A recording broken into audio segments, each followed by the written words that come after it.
Hi, welcome to the world according to Steph. Spiritual foundations. Oh, what is this? 32.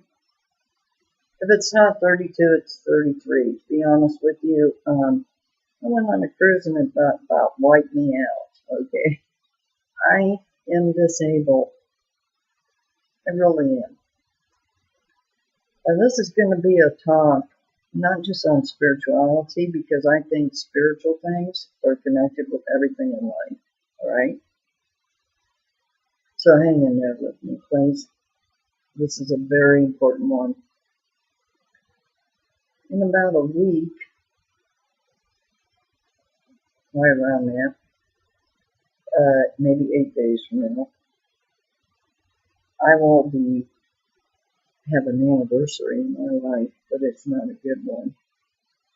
My son joined the Army. Here's one of his dog tags.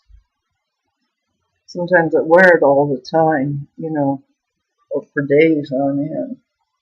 These are some pictures of him. That's when he first joined. He was 24 years old. That's when he started becoming, making his way. It's kind of a funny picture, but I have a really cool picture of him too that I posted online. Matthew Norris, Master Sergeant Matthew Norris Miller. And that's my son when he was beginning his ascent into adulthood. He was a young man. Very handsome, wasn't he? Really was. At least in my opinion, because I'm his mother. Now, when 9/11 happened, both my children that I raised, because one of them I did not completely raise, although he was in and out of our lives, let's put it that way. But the ones that lived with me all their lives until they moved on,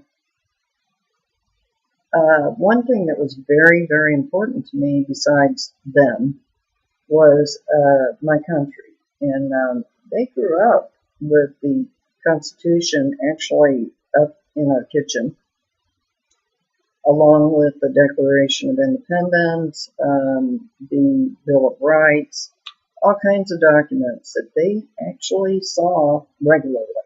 Every morning when they went downstairs to get their breakfast, there it was, right on the kitchen wall, posted. I had gotten them, I don't even remember where.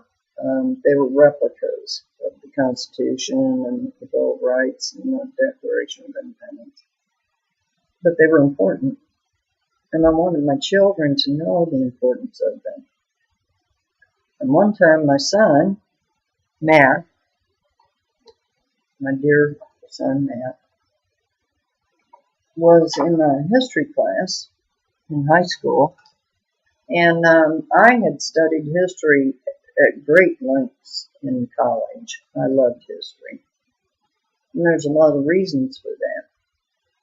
And I even put something online this morning about that. But the point is that my child asked me about something more in the history that he was hearing. And I said, Matt, what are they teaching you? I said, that's not our history. So I sat down with him and I went over I even got some books out that I had kept from college. And I showed him, Matt, this is the real history. Now, we had just begun to access the internet. It was still back in 1993, 1994. We were just beginning. I had just begun to do that. I was a computer programmer, so my children were on it probably before many people were. Now, back then, yes, there was all kinds of stuff on it. It was uncontrolled. It was like the Wild, Wild West, okay? I warned my children. I told them I would be tracking I just kept track of what they did, where they went, what they looked at. And I made sure I put my own parental controls in because I controlled the network that they were using. Anyway, but I didn't have to worry about either one of them. They're really good about not abusing the computers. They really were. And so anyway, Matt and my other child grew up with very patriotic values. They really did. Now, I was a biker girl. I may have had a great job during the day, but at night, the wild stuff got on me, and I went off and did my biker stuff, and sometimes I even played pool and did all that kind of stuff. This is before the disability stuff kicked in. But that was kind of a wild thing, but yet I still made sure that my kids were properly fed, properly loved, properly taken care of, and they had everything they could possibly want. And I also tried to teach them the truth, tried to help them find the truth for their future lives, give them the tools to help them find their truths. Now that's part of spirituality in my world, finding our truth in life. Okay. So it's been difficult for me, and I'm not going to lie about it. It has. And my mother's gone up and down, up and down, up and down. We never know from day to day whether she'll be with us anymore. It doesn't matter, because in my spiritual beliefs, I know that she'll be better off when she does finally move on. Because my mother is, well, we won't get into that right now. That's not what I want to talk about. But just know that that too is weighing on me right now. So life is not all that simple in my world at the moment. But I am a patriot. I wrote this 11-page document, oh, long time ago, 2003. Now, here's what happened in a nutshell. My son Matt, when 9/11 happened, I did not know how deeply that had affected my child, but it did.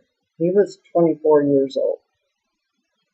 He had been married for a couple of years, and I don't think he was that happy in his marriage, but that's past and gone now. At the time, he was trying to make it work, and but his patriotism kicked in. And I got a phone call at work one day. This is how Matt did things with me.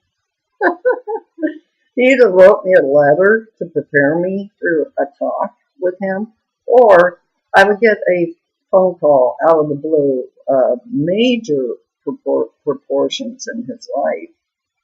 Mom, I'm joining the Army today. I'd like for you and Grandma and Grandpa and blah, blah, blah, everybody else in our family that lived in the area at the time, to witness his enlistment.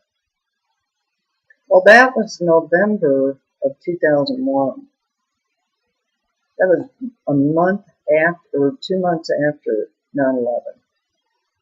So it didn't take Matt long to decide that he had to do something to protect his country. Matt was a big boy. He was 6'2". He's half Norwegian, so he came. His father's side of the family were really big people.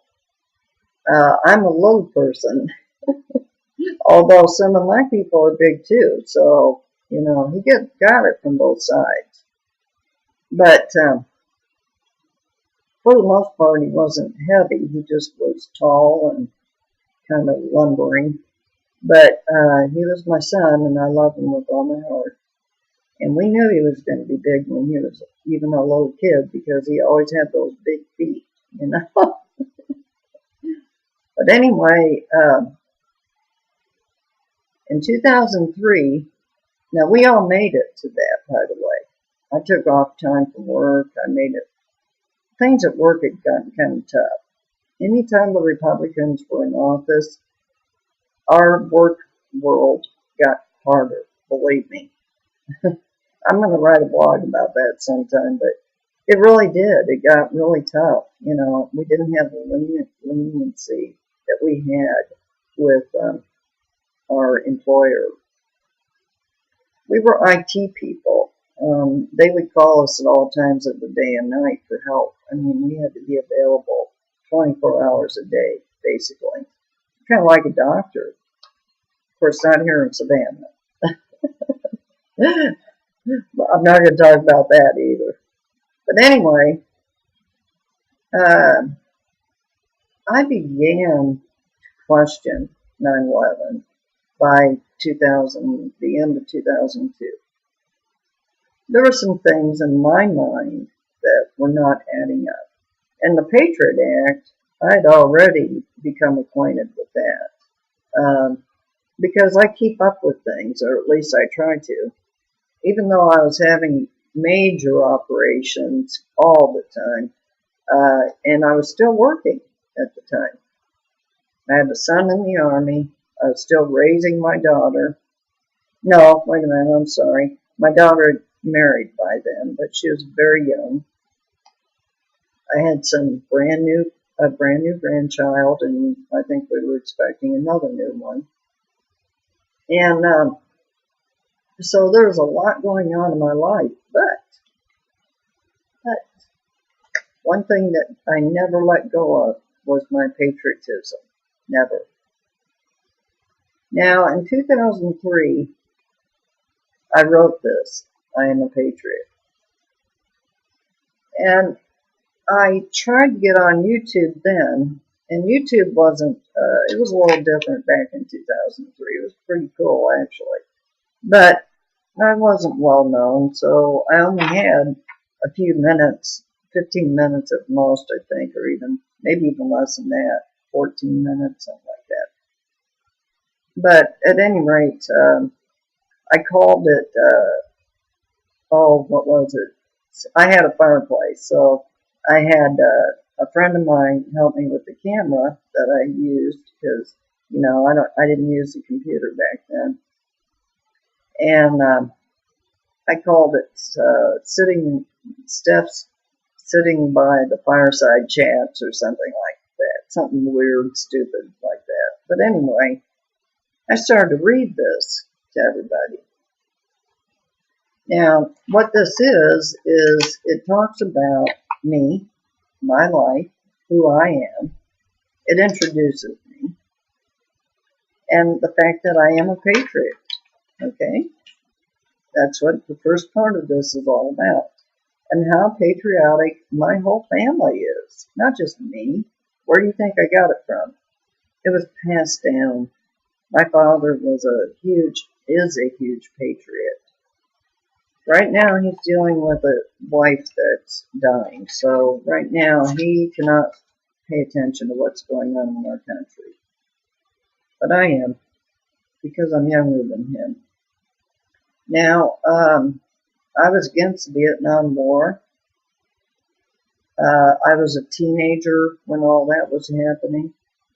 But yet I still had enough sense to become involved in it. And I was a grown-up when it finally ended. I had some friends that actually died in that Vietnam War. So I lost friends there. And, you know, in here I put here, at first the American people fell for it. And I'm talking about the Vietnam War here. But then a new generation emerged, us. We were the new generation. I was the tail end of it, but I was still part of that. Power to the people became a phrase that we all heard, said, and understood. We were young people. We young people began to grow up and did not understand why we as a country for doing something completely illegal. And I'm talking about the Vietnam War here. It was an undeclared war. They, right then and there, when they did that, when they sent the advisors over, then they sent our troops over. Now, I don't have the figures in front of me of how many young men died in that war, but we know it was very extensive.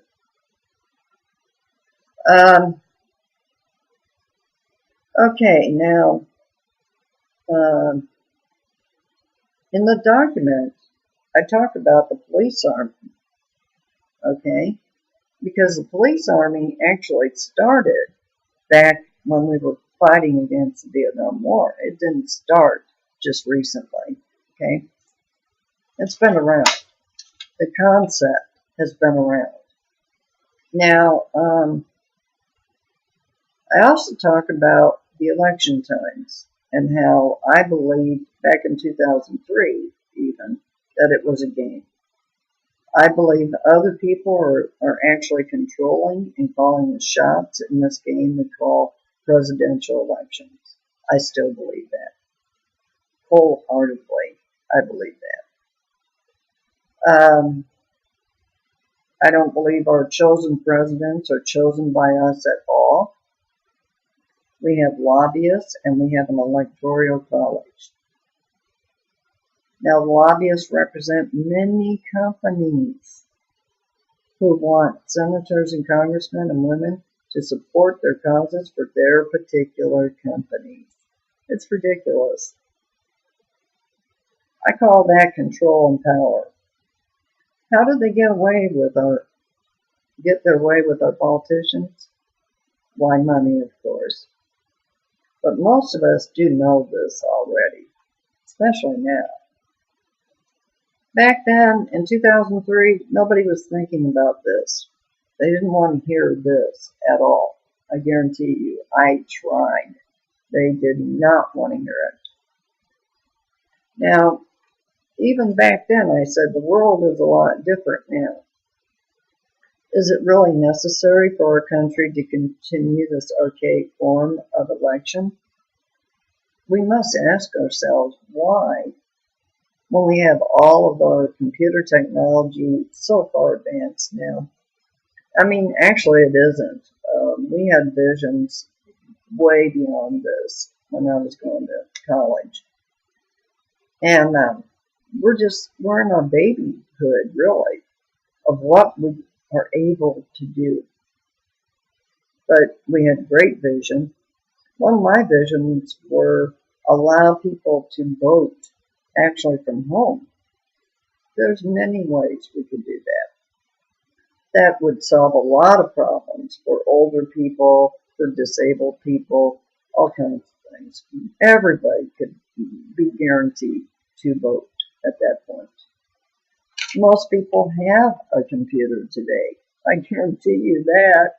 I bought a friend of mine a computer, and she's on it day in and day out. Facebook. Okay, now, that's another conversation. Okay, going on. Now, when I write something, and I call this a blog, but when I write this, I research it. And I talked about the Patriot Act. Right here. Approximately 45 days following the tragedy of the two towers in New York City, Congress signed the new Patriot Act into effect. I would like to clarify one thing first. When I said the word we, I am referring to my friends and some family, but not the whole United States. That would be very presumptuous of me. There were many problems in doing so. For one thing, much of the Patriot Act actually contradicts our wonderful Constitution and its amendments and takes away many of our civil liberties. This means we no longer have the freedoms that we have probably taken for granted at times because we have had it for over 200 years. Let's talk about what the Constitution really said. and what our forefathers wanted from us. I'm going to tell you what I have researched and learned and wrote about it in here. In the Constitution, it clearly states that it was an experiment and that they didn't know if it would work. And I mean, my goodness, a few men came up with this idea, and I believe women were involved with it too. Sorry, guys, I don't believe it was all just men. There's always a woman behind a man, trust me. But anyway, this is something that our start of our country, which was against tyranny to begin with, was an amazing feat. Absolutely amazing. It was a miracle that we beat the British back then, as they were called. Most of us were from Britain. My family, part of my family, goes back all the way to then. Probably some of my relatives actually fought in that war. In fact, we're sure of it. We've researched it. We've gone all the way back to England and to Ireland, so we know where some of our family is. So I am a patriot. I've been a patriot because my whole family's been patriots since the beginning of our country. Well, before I talk about the USA Patriot Act, I'm going to finish about my son. In 2003, he went to Iraq, or he was in Iraq. And I used to send him stuff, every month, him and all the guys that were with him, and women. And he was very grateful for it. All of them were. They were just wonderful. And when we started having,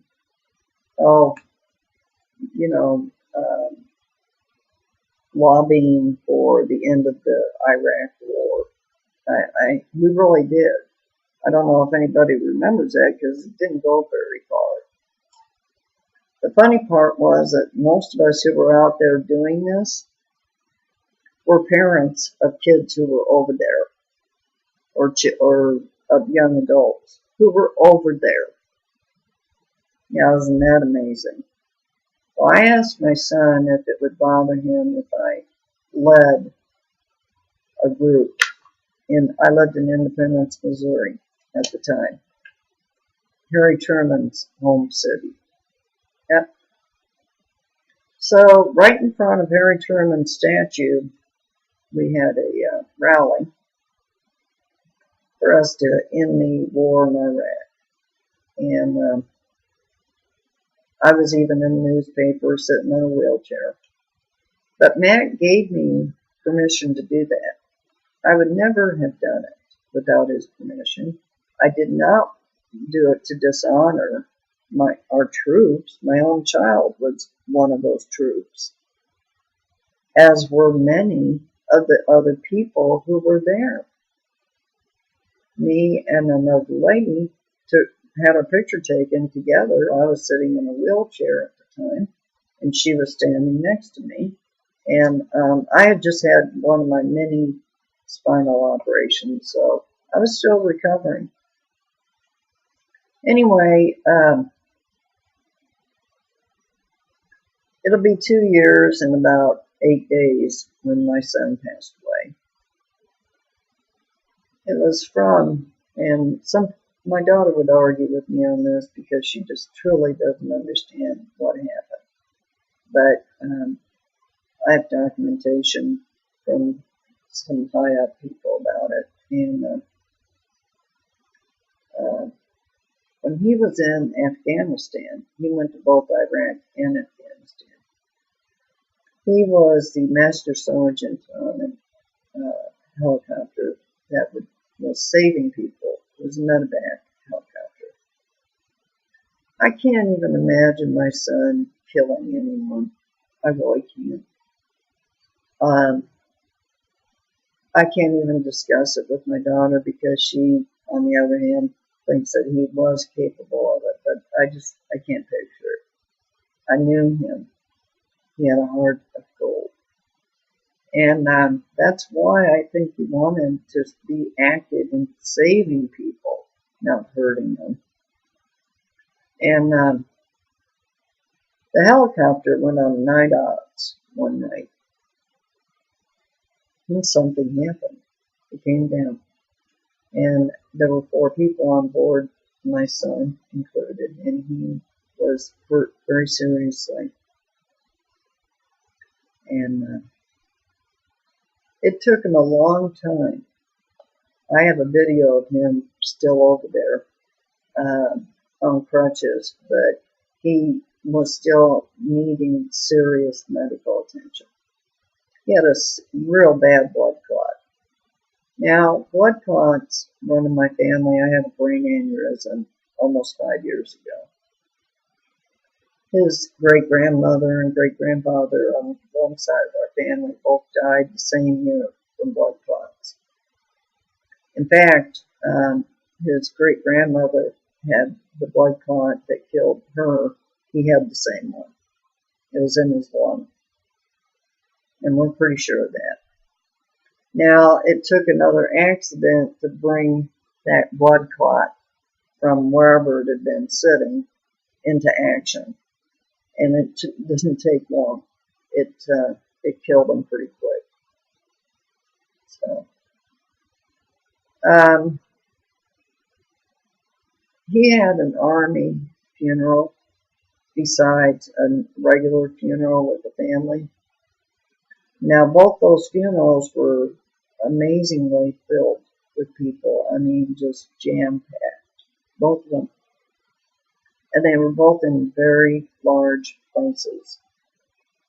I just couldn't believe how many people loved my son.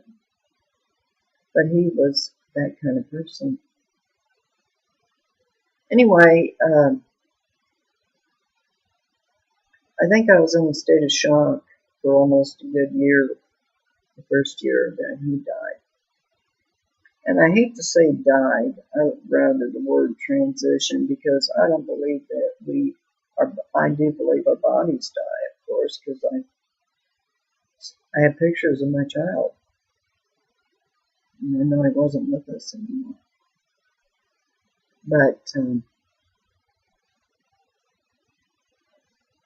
it was tough, really, really tough. And every day is still tough for me. Losing him was like losing part of me. But anyway, I think today, if he were here, he would say, "Go, Mom." I know he would. Because he believed, and he was a patriot. And he believed in this. But this is something that he did not believe in, the Patriot Act. Now, I put some of this right online. I have a blog that I wrote that has all of this online. It talks about the U.S. Patriot Act, and it talks about wire statute, electronic Communications Privacy Act, the Computer Fraud and Abuse Act, Foreign Intelligence Surveillance Act, Family Education Rights and Privacy Act, Pen Register and Trap Trace Statute, that's an important one. President Obama re-signed that into law, that piece into law in 2011, by the way. He was about ready to go away. Well, he re-signed it back in law. Money Laundering Act, Immigration Nationality Act, Money Laundering Control Act, Bank Secrecy Act, Right to Financial Privacy Act, Fair Credit Reporting Act. Now, those sound like they're good acts, but there's a lot to them. that aren't good. Now, I'm going to read you something, and was from a website. I got this information off a website that had the full Patriot Act in full disclosure. I didn't take the whole thing. At one time, I had the whole thing. Sadly, I lost that information, so I've just got pieces of it now. But they're important. Now, Russ Feingold, the only senator to oppose the act, was particularly concerned with the effects the act might have on the civil liberties of immigrants. Well, he should have been more concerned about just that. Feingold expressed his concern and certainty that the enhanced authority to profile and engage in electronic surveillance, that's a really good piece, would be disproportionately wielded. And boy, was he right. Okay, here's what he said. Now here's where my caution in the aftermath of the terrorist attacks and my concerns over the reach of the anti-terrorism bill come together. To the extent that the expansive new immigration powers that the bill grants to the Attorney General are subject to abuse. Who do we think that is most likely to bear the brunt of the abuse? It won't be immigrants from Ireland. It won't be immigrants from El Salvador or Nicaragua. It won't even be immigrants from Haiti or Africa. It will be immigrants from Arab, Muslim, and South Asian countries. In the wake of these terrible events, our government has been given vast new powers, and they may fall most heavily on a minority of our population who already feel particularly acute the pain of this disaster. Now that was said by Senator Russ Feingold, October 25th, 2002. Now I haven't looked Russ up, whether or not he's still out there involved in all this, I don't know. But this is going to be part one, okay, because there's just too much to say about this. And I haven't even gotten into the spirituality part, which is there is a connection, and I am going to get to that connection. But I'm going to leave it at that for now. I've got something that I absolutely must do in my life right now. Takes all my effort and strength to do it, but when I get back, I'll do part two. Okay? Now, I wish you all a great day. And, just know that I'm getting better because I can talk about my son now without falling into tears. There was a time when I couldn't handle it at all, but I can now. So that means, that's a great sign. That means that Steph is getting better. I love y'all. Part one. Part two will be coming up maybe this afternoon if I have the strength to do it. I must finish this. Thank you.